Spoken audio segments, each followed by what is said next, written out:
Well, it might look like we're back at the beginning of this video with these scraps here, but every so often I like to go and pull more scraps and add to my string strips here to get more and more diversity so my quilt doesn't start looking exactly the same. And so that's what I've done. I've got me a whole nother pile here and of scraps, and I need to start getting, well, that's interesting, isn't it? Some more strips out of it. And like in the last one, I'm not ironing these things straight. Since it's small pieces that I'm working on at a time, it's easy to straighten out fabric just with your fingers as you're working. On your strips, just kind of figure out where you can cut some strips from. Now these are folded fabric, so some of these are going to be a little wider, which is okay. See, like that one. When I get to it, if I don't need anything that wide, which I don't use anything that wide, I can just cut it then. Okay, but meanwhile I have some more in there. Things that are too small, just drop them in your confetti bucket. Strip out some of these. And again, I don't care that these are cut on the bias because again, I'm using small pieces. I'm not handling it a lot until it's sewed, so it's the stretching factor is not a problem. So just cut strips or strings, whatever you want to call them. Okay, and get those in there. Okay, that's kind of interesting. I do like selvages, and so I always save those to use.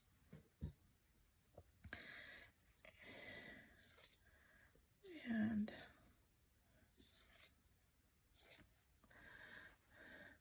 oh, this is interesting. Lots of little stuff on here. Let's cut off this little stuff and put it in our confetti bucket down here that's by me where I drop it in. Okay, see what we got when we get all that off of there.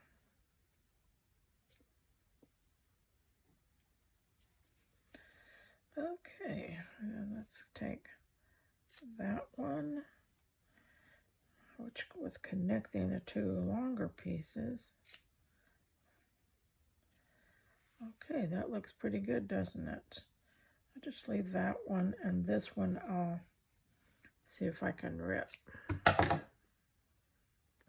No, it's not going to rip well, so let's just cut it down.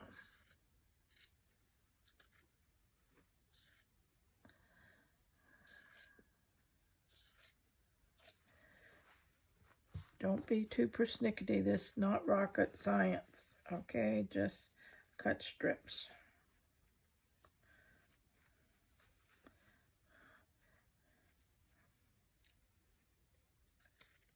And lots of diversity in color, pattern, value, lights and darks is what I mean by value. You want a mix of all kinds of stuff. Really makes a scrappy quilt beautiful. And it helps it all to fuse and blend together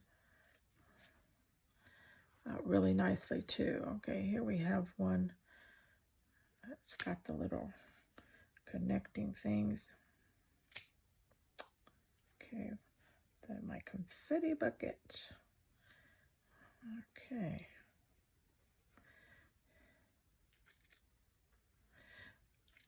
Let's get, oh, that ripped nicely.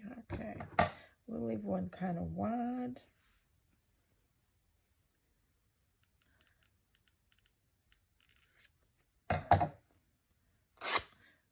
Okay, like that too. That was nice.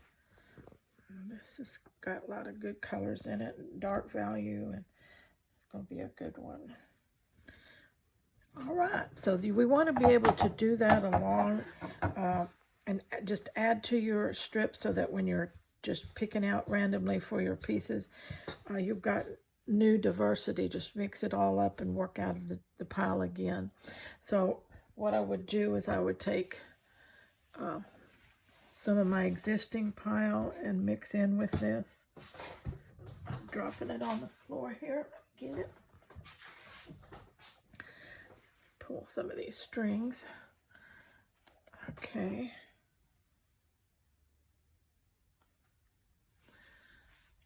All right, let's get a little bit more out of that pile and mix it in. Move this over and just mix it up, okay? Yeah, there you go. Again, that's just going to help so much to diversify. All right. I'm going to take this pile and set it aside. And then I'll bring it back again to mix it up again when I get some more cut, okay?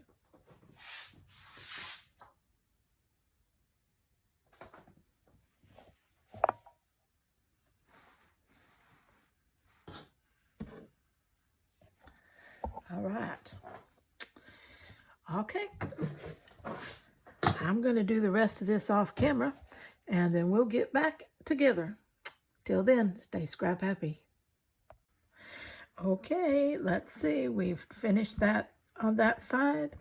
We made our little panel, and let me get it out here. Let's see. We put this strip on this end the first time, so we will flip and do this end this time and see how everything lines up down here. Okay. I don't like blue to blue, so let's turn it around and audition it that way, and then that works out good. Now, do you see how adding some new strips to our pile, so a few different fabrics, new fabrics, it just totally changes the color tone. So we begin to get a little bit more color play in here. And that's what we want. We really want a scrappy color play quilt. At least that's what I want. I don't know what you're working on, but that's what I want. So when I say we, I'm talking me and whoever's doing it like I am, okay? All right. Now, so I'm thinking that's going to be really good right there. So I'm going to be sewing this one and getting it ready to go. Got my triangle on there. Everything's a go for that piece, all right? So let's just lay this aside and let's just stitch together a little while. I love the stitching together part. As I made in one comment, it's amazing how I can sit here all by myself, but I don't feel alone because I know you're out there. And just the fact that you are there, that you watch, that you work along when you can, you comment when you can, you subscribe, you follow, you share, you do all those wonderful things for me. That just, that is such a good feeling, I'll tell you. And so I never feel alone when I'm stitching, ever. How can I be alone when you're right there, right? Right there. And I just so love doing this together. And you know, I'm not the smartest cookie in the box, but it doesn't take a lot of smarts. It just takes a lot of love and commitment and adventurous spirit, and just take off and do something. Whether it looks good to anyone else really isn't the issue. It's what does it look like to you?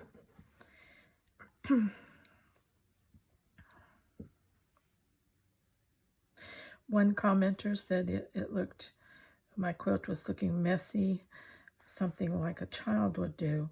And really, you know, that is a compliment for me, because that tells me that it has a spontaneous look and feel. It's not structured. And that is my style. I am scrappy. If you watch this channel for any length of time, you will see hundreds of videos where I work with scraps, and I turn them into all kinds of beautiful things. Home decor, fiber art, just wonderful items. And so that is my style. I love it. And for me, it's an art form. For someone else, it may be messy and childlike. But, you know, there's room in the world for everyone's opinion. We're all entitled to our opinions. And we want to respect that. Not everyone has to agree with us. And we want to respect that. Really, I just appreciated the comment, period. And so anybody who interacts with me is going a little bit the extra mile there. So, you know, that's okay. And we don't want to put down anybody's style. I have, you know, you've heard me say over and over, I don't like traditional quilting. But you remember that the pronoun there is I. I don't like traditional quilting. That doesn't mean that it's wrong or anything wrong with it, that it's not beautiful, that it's not an art form in its own. No, I just don't like it. So each of you have your opinions on what you like and don't like, and that's good. So let's always remember to respect everyone's perspective. And, you know, I always tried to live by my mom's saying. I heard it all my life, especially as a child. If you don't have anything good to say, don't say anything at all. Well, that doesn't always work out, but it's a good principle.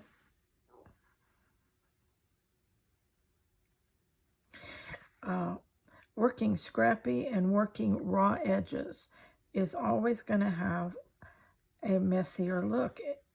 Working completely random patchwork in these strip colors and everything going to look a little messy to some. You know, the whole world seems to be split in two camps: perfectionism and neatness, and the other side is chaos and random. I am definitely in the chaos and random side. But so we can understand why, you know, not everybody wants to watch this video, because it's not something they would enjoy doing. It would drive them crazy. And we don't want that. But for those who do or want to try something different, I think about so many people today. So many, especially young people. They do not have a sewing machine, nor do they know how to operate one if they did have it. So when they think about quilting, they think about, oh, they got to have a sewing machine. And they don't know how to operate a sewing machine. And they don't have the money to buy a sewing machine. And just everything gets in their way. Well, this way, if they can afford a spool of thread, if they can afford a needle, if they can go to the Goodwill or thrift shop, find some clothes they like and cut them up for fabric, they can do this. You know, they can do this. Isn't that wonderful? That's a wonderful thought. Plus, we're saving all these fabrics from going into the landfills, dumps. What a waste of textiles we have here in the U.S.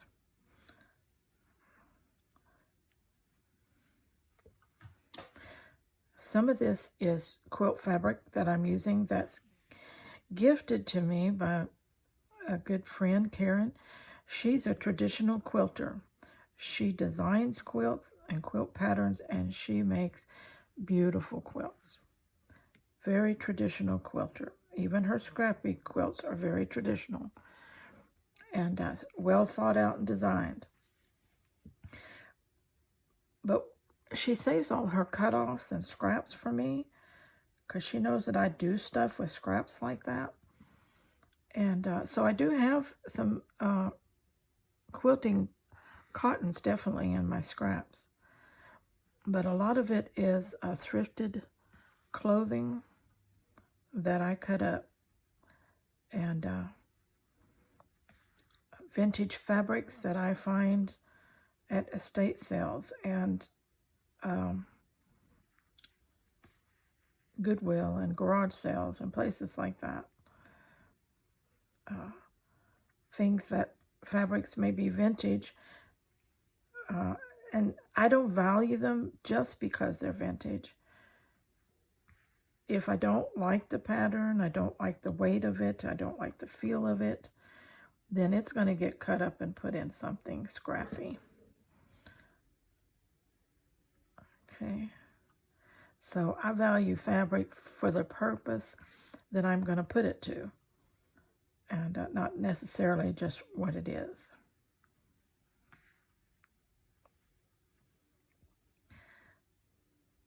I have a couple more ideas for handmade quilts like we're doing, they slow stitching them. That there seems to be some interest in this, so I've got 2 more ideas in the wings that when I complete this one, I've got another idea ready to go. But it'll be scrappy.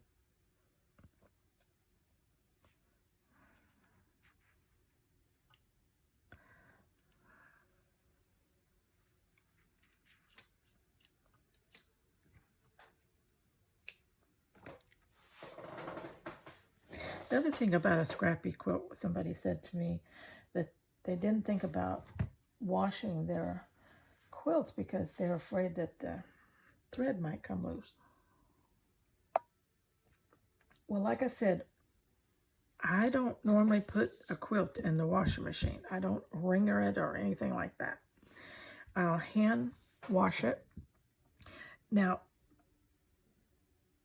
if you've ever watched an Asian drama, have you ever seen them, how they wash their clothes? They have these tubs, big round tubs, not very deep, and they fill it with water, put their clothes in it, and then they get in there with their feet, and they just, agitate it with their feet, just walk around and squish it down in that soapy water, and just gently clean it, and it works. And so I've even done that, and it was a really big quilt. Or I put it in a bathtub, and I'll take something soft and plunger it more or less, and wash it that way, and then do it through 2 or 3 rinses and get it, and then lay it out flat or over 2 or 3 boards or lines so that I can get the majority of the quilt laid out flat, and then keep turning it as it's drying. There's ways to wash these quilts without worrying about any of the stitching. I mean, your stitching is not so loose that a gentle wash is going to pull it apart. And some quilts I have are decorative. I have a couple of them, I don't think I've ever washed them. I will kind of hang them up and pat them, like they do rugs, and dust them out like that. And occasionally I'll turn them wrong side up and put it out in the sun a little bit and just let it kind of air out.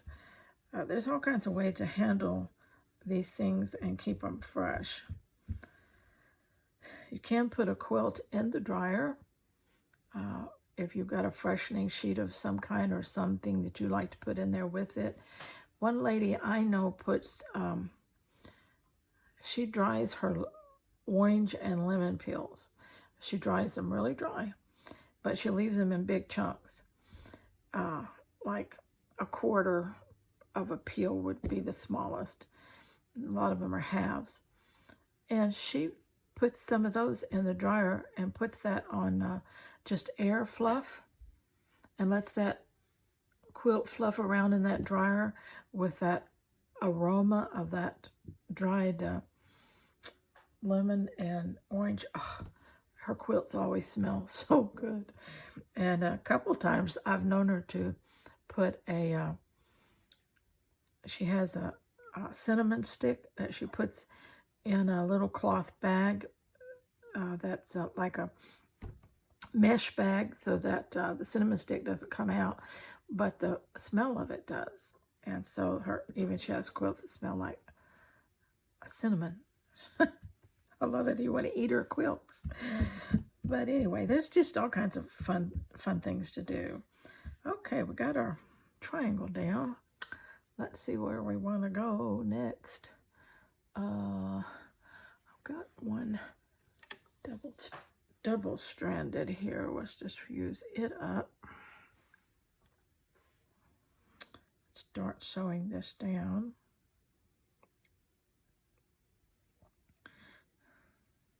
But anyway, when you're here with me at Icky Chic Designs, remember, there are no craft police, quilt police, fiber art police. There's no police allowed in here.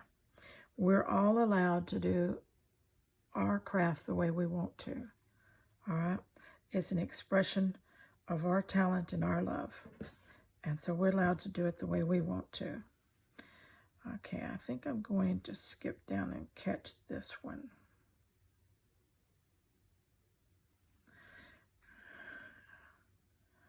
And just give him a little back stitch there. Anchor him down.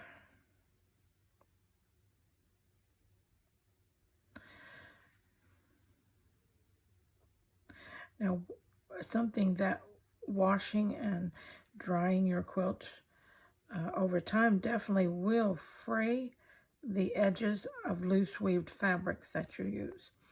But for me, that's an additional plus.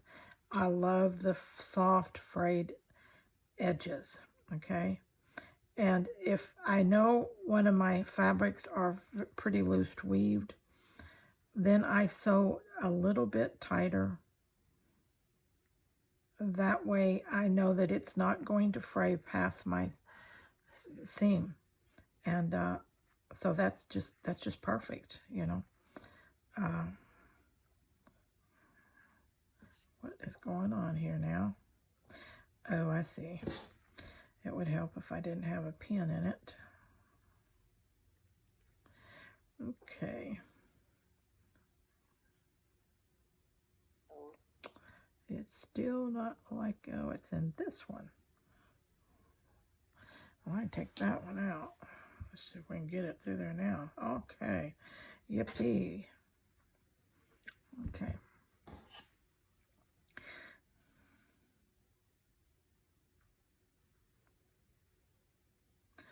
But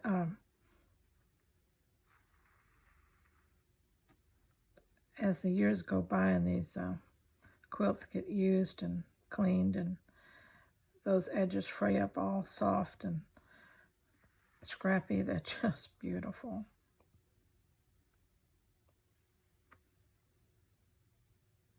And they do what handmade, homemade quilts do, in my mind, is they convey comfort and love. And who doesn't like to wrap up in that?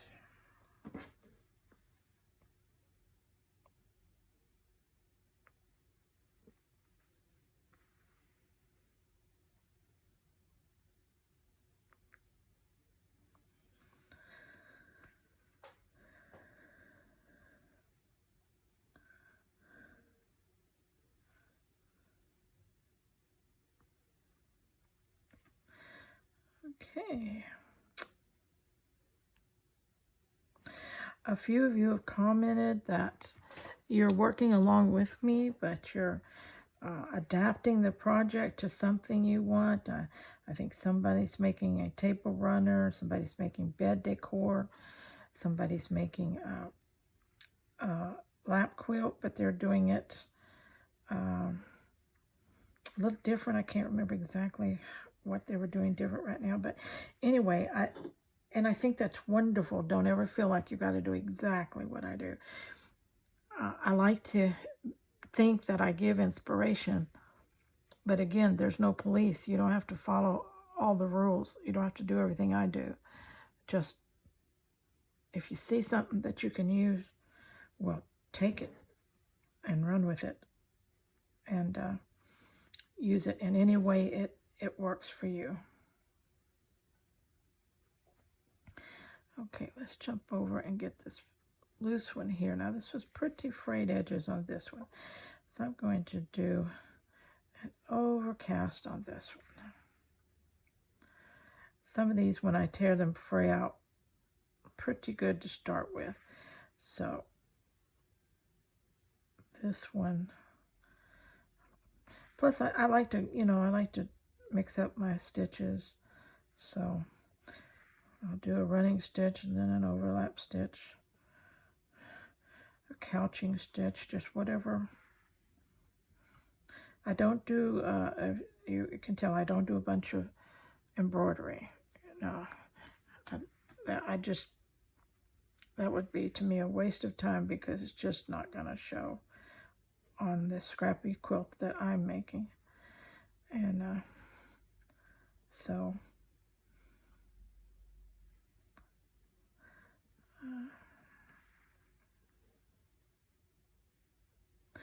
and if you ever wanted a project you could just call lap work, and just sit and put it in your lap and just work wherever you're at. You're sitting in the car, you're traveling, you're waiting in a doctor's office,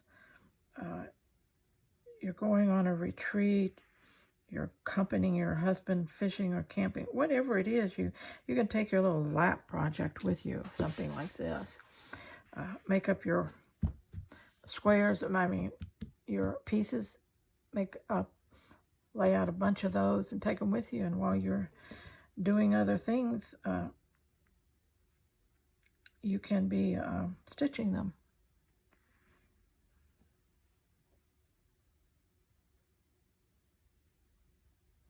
And believe this lends itself to meditative stitching, because there's not a whole lot of thought about.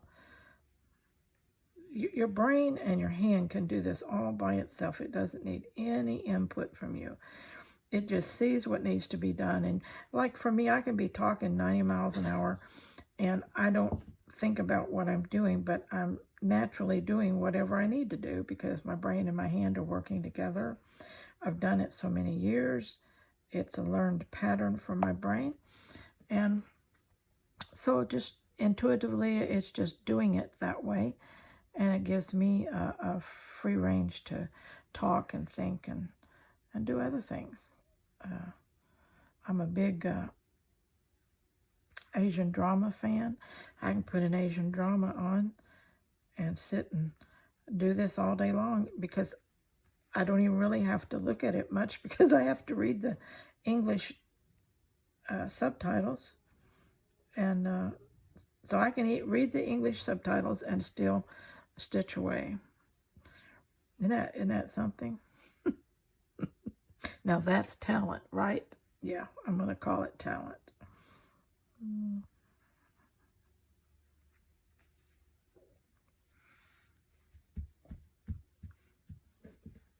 Okay, we're going to hold right there on this one. I've got to switch over. I'm working on the cover for my large slow stitch book that I've got to get finished for the end of the year. And so I'm going to switch over and work on that a little bit. So I will be back and we will continue with our quilt. Well, let me tell you, I'm loving it. Are you loving it? It's beautiful already. Can you imagine a whole lap size quilt made like this. Just beautiful. Make sure that you get all the stitching in that you want as you go so that you don't have to come back, because in the end I'll be tying my quilt, not quilting it because it's already quilted.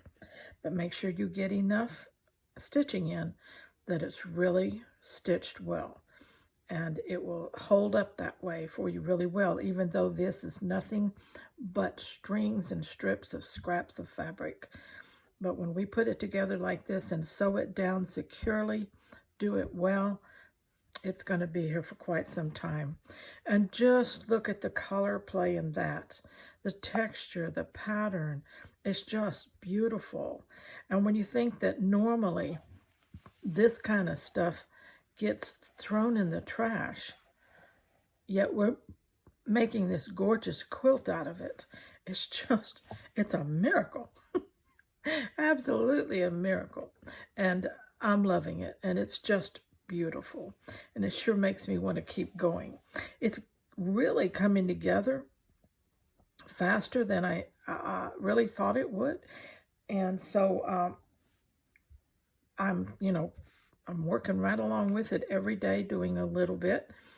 I know now that I'm going to get this one finished and another one this winter, and so you'll want to stay around for my next idea for these scraps too. I think you're going to love that. What I'm working on right now is I finished this side piece in the last video, and now I'm coming across this piece here. I made this section here, and then I made this section here, and I'm putting the connection pieces on right now. I will be flipping it over and adding a connection piece on the back side from here to here, because as you can see, I had to leave an intentional little bit of play and gap in order to get my lengths to come out correctly, because again, some of these batting pieces are just cut, were offcuts, and some of them are right on 3.5, and some are as small as 3.25. So that's a 1/4 inch difference, and it can make over time over the sizing of the quilt. So you can adjust by taking it, trimming it off if it's too big, but if it's even an ooch too little like this one was, just leave you a little space when you're lacing it together, and then come back and it will be reinforced on this side and this side. So it'll be just fine. The space is not big enough that it needs any filling in like we did last time. It just needs to be reinforced well, knowing that it is there. And I had to lace it loosely so that I would be able to have that. I can pull that, and I have that space there, that little bit of extra. Okay. Meanwhile, I am sewing this together, and while I am here, I remember that I have this little piece right here that for some reason I didn't get sewed, about 1 inch long, and so we're going to go over here and get that right now before the quilt gets any bigger and it gets hard to get to.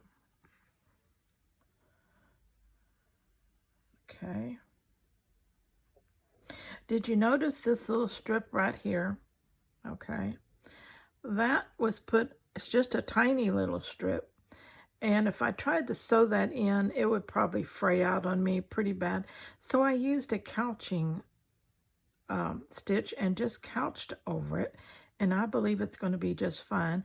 I sewed it down securely on both ends, and then couched down through the center. And so I'm thinking that that'll be fine. And that's the way to use them, those really tiny little stringy ones. That's maybe 1/4 inch wide. That's pretty small. I did the same thing on this little one here that was tiny. And let's see, I had another one that I did that too. Oh yeah, this piece here. I put this little selvage piece down. It's about a 1/4 inch wide with a little bit of fringe on the edge, and I did a couching stitch on that to be able to use it. And I used it to break up this wider strip that I had here and pull all that together good. So pull all it together in the fact that it blends well. Not structurally, but aesthetically, you might say. What looks good to my eye, in other words. All right, that's down. I didn't find any more places where I needed to pick up something that I missed or lost. Sometimes it's just this looks like I didn't sew it, but I did. It's just a thread color change in there that you can't see real well. Okay, so now I'm going to come back where I've been working here. And, well, I'm going to tie this off over here first. I've got enough thread here that I can use it.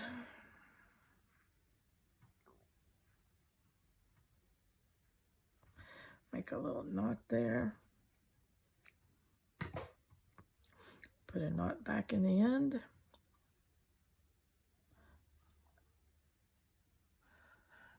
Bring it up a little bit where you can get a better look at some of the stitching. I'm doing an overcast stitch. I love an overcast stitch when I'm doing things like this. Between the running stitch and different lengths of overcast, let me see, where did I play around with the, oh, here it was.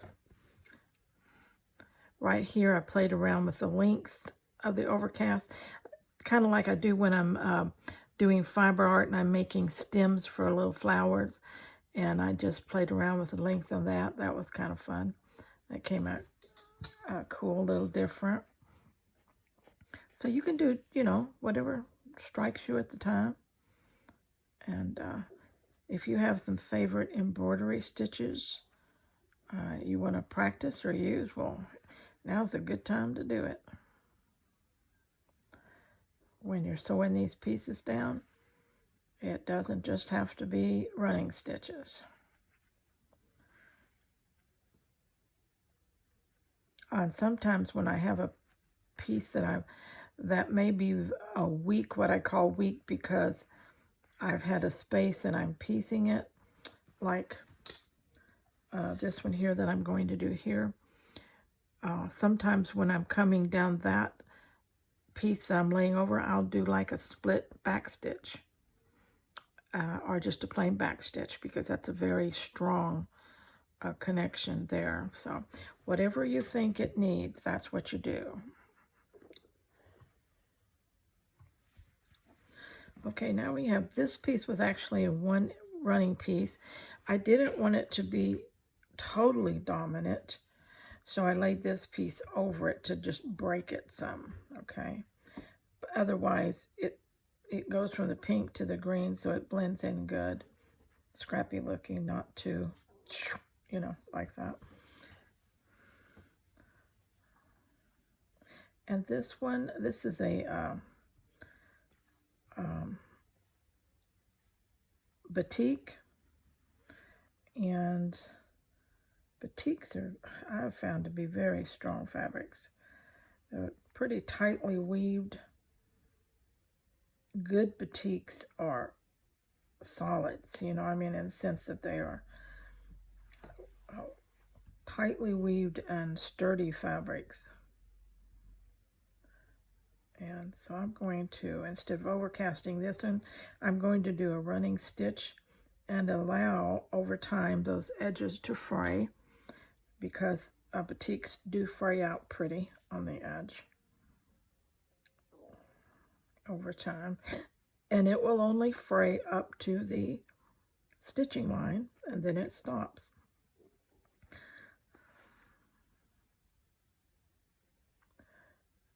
Okay, all right.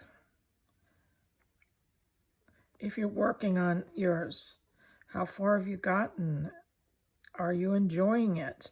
Is this the first time you've worked with scraps this small, or with scraps in this manner. Let me know in the comments what's going on with you and your project. Everything that we hear or read from others about what's happening, you know, we learn from that, and we learn from each other. Isn't it nice when somebody says, well, that didn't turn out well, I goofed up on that because I did this or that, the other, but this is how I fixed it. And it's like, oh yeah, somebody else does that besides me? Wow, I'm not the only, you know, dummy around here, in the sense that I felt like I was dummy, but maybe it wasn't such a dummy thing. And anyway, we learn, and makes us feel like we're all in this together.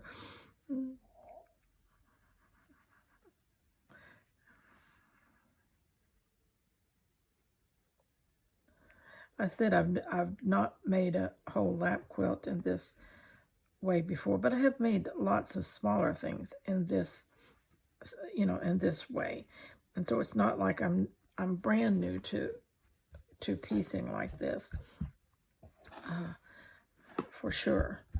But you know, I've often thought I'd like to make a full-size quilt, but I just don't think my hands will let me do that. But, you know, I don't know. Who knows? I might do that. This is going so well for me.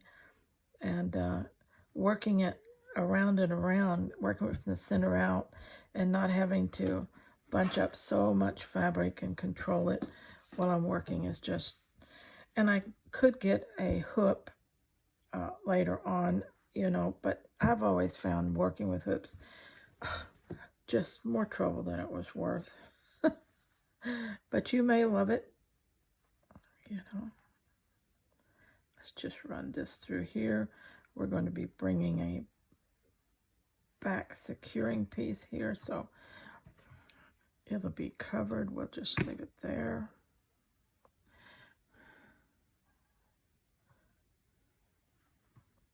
Okay, liking that. All right, I need some more thread. What have I got up here hanging on my light? Got some more of this pink, peachy stuff. We'll use it. Last piece of it. Separate it out. Let's see. Wait a minute. That's got 3 strands in it. You know, ain't much of it. I'm going to use it. I can if I want to, right? No rules here.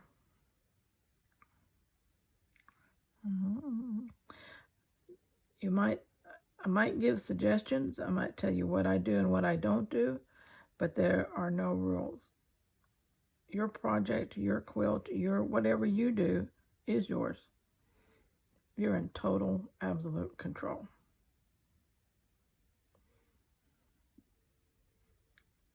And if in the end you love it and it's what you wanted, then how in the world could it be wrong?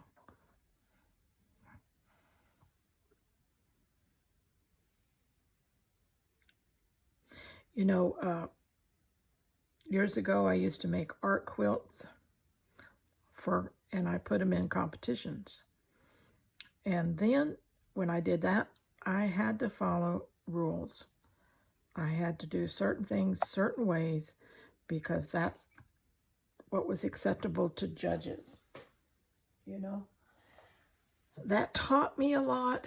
It made me work within a box that I didn't really like, but it taught me a lot. And I learned a lot of rules and ways to do things. And it also taught me that I don't like working by rules. I'm a rebel stitcher, I guess. I don't know. But it doesn't hurt to learn and to do all the different ways if you can. And then settle in to what is exactly your style. But you won't know that until you've tried a few things. What is your style? So, scrappy, messy, as some people call it, that's my style. I love it. That's me. If there were you know, 2 or 3 different quilts hanging on the wall, you'd know which one was mine because of my style. And that's, you know, just how we are. Some people work in only one type of fabric, or, you know, just a handful of fabrics. Some people work in only a handful of colors. Some people work in only a handful of patterns. Some people will only use a sewing machine. Some people will only hand. So it just, whatever your style is, that's where you want to go. Because that's where you'll do your best work. And it's also where you'll enjoy the time you spend it doing it.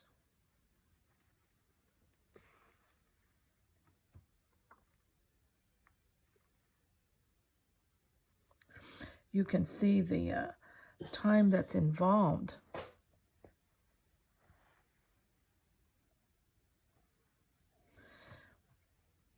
In a project like this, you sure don't want to pick it up and start it with the intention to finish it, and you hate the way you're doing it. Okay.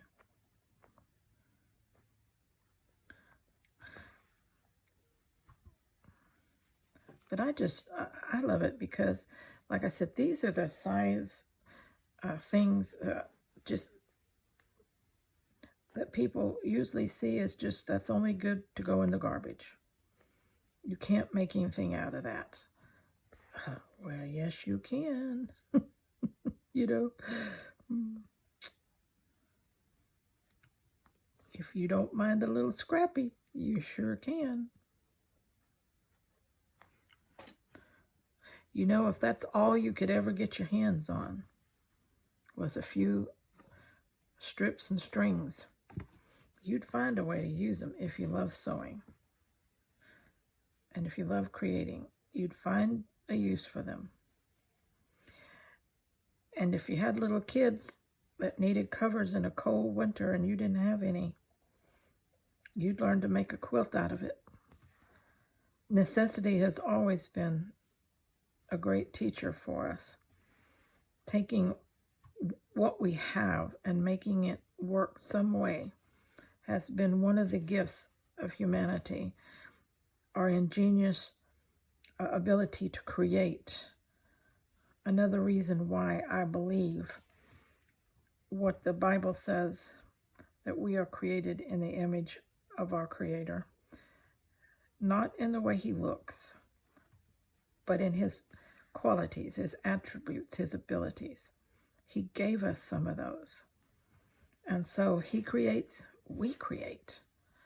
Isn't that wonderful? And we have the imagination and the ability to go along with that creative sense that's in us. Some people create buildings. We create quilts and fiber art and stuff like that, you know.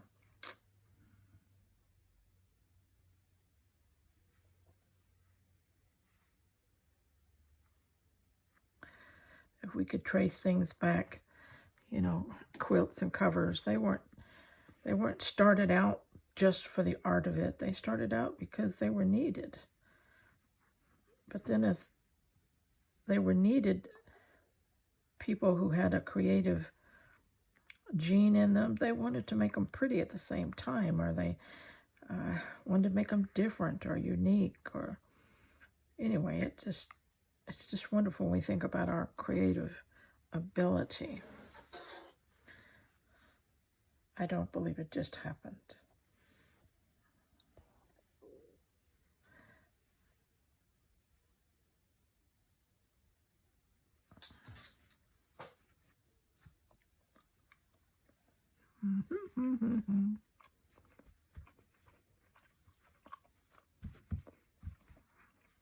Love all these little phrases in here, don't you? I'm munching on a sugar cookie on the side and my chai latte.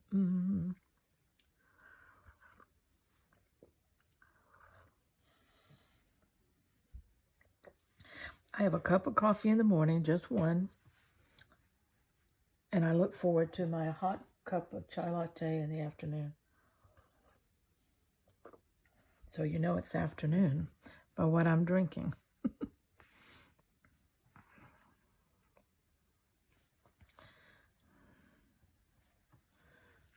Okay. All right.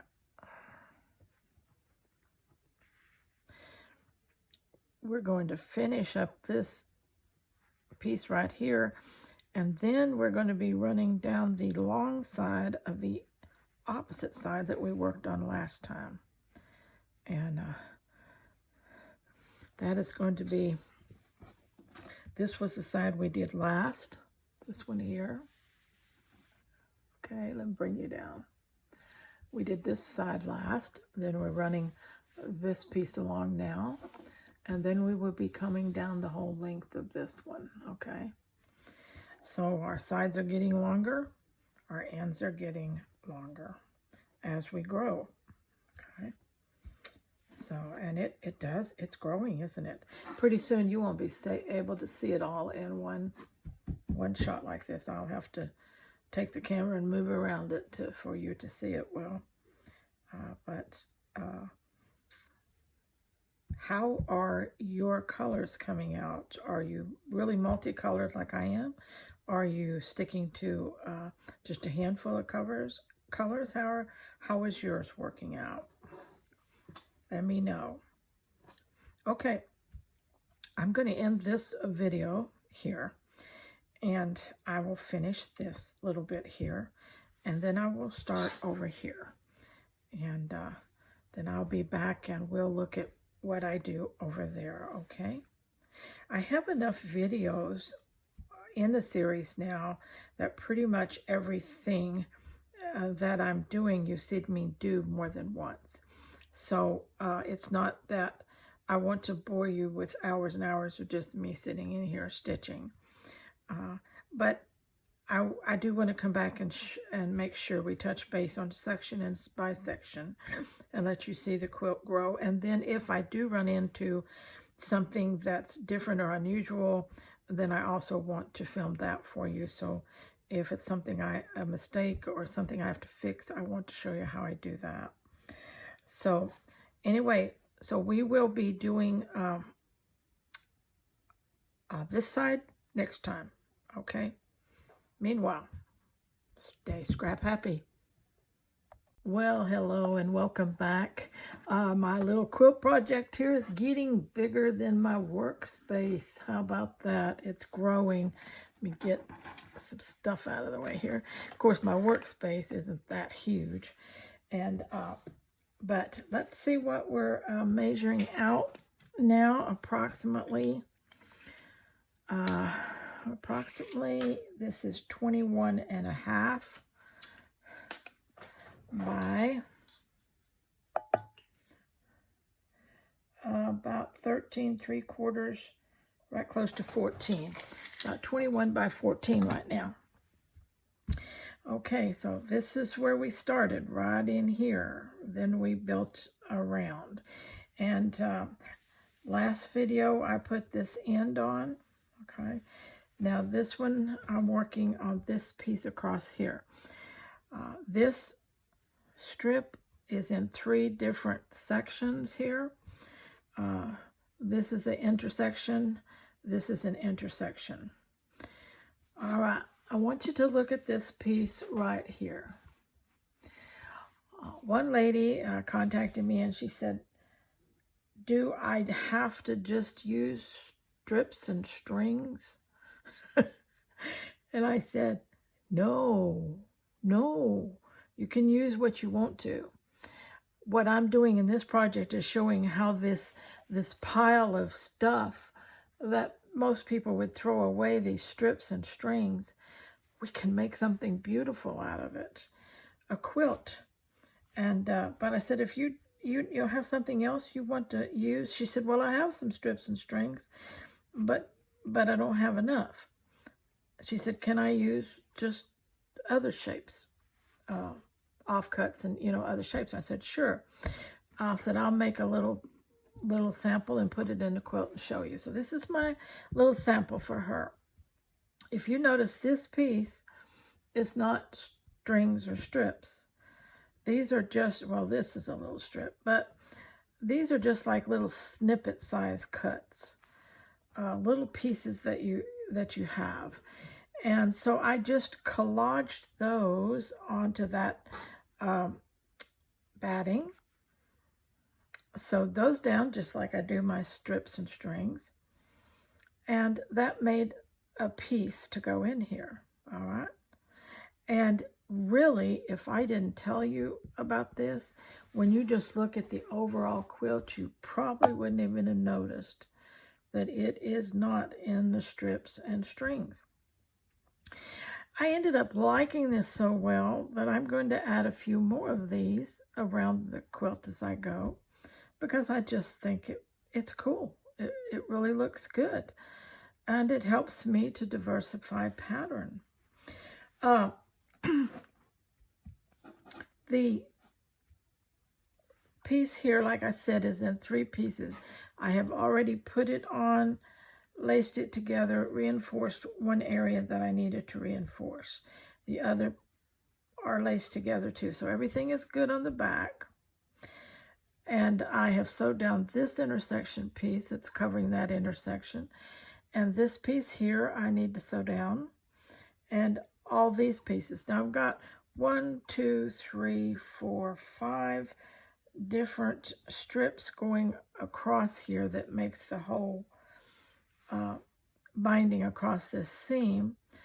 And I didn't like, just one long seam. It just caught your eye too much. It was too linear and too structured looking. So I thought, okay, I'm gonna break it up. So I came in and added a little strip down this one that breaks up these. Then I came in and just took a little piece here, like a little rectangle. Let me bring you down so you can see it better. Okay, come on. All right, camera, help me out. I can never get this thing to work right. There we go. There we go. I think it's me, not the camera. Anyway, this little piece here is just a little small rectangle. This is just an odd scrap here that I had. And here's another little rectangle piece. So adding those at those junctures will break that long linear look up. And when I get it all sewed down, it will blend, okay? Now, another thing you can do, if something starts looking too linear, more structured than you want it to do, just simply get a piece and break something up. Just let's lay it in there. A piece of it, maybe that much. Maybe you want to lay some over here like this and let it lap over this next section to about like that. But it starts breaking things up. You see what I'm saying? And you can do that at any time to keep your quilt looking scrappy the way you want it to look. All right, not too structured. And break up any lines. For instance, if this bothered you right here, just take this little dude right here and put him somewhere to break that line up, okay? Maybe break it up right there. You never know. It's just however it works for you, whatever feels good, looks good. And when you get it done, your quilt will say, yeah, that's exactly right. That's what I wanted. Right now, I am absolutely ecstatic.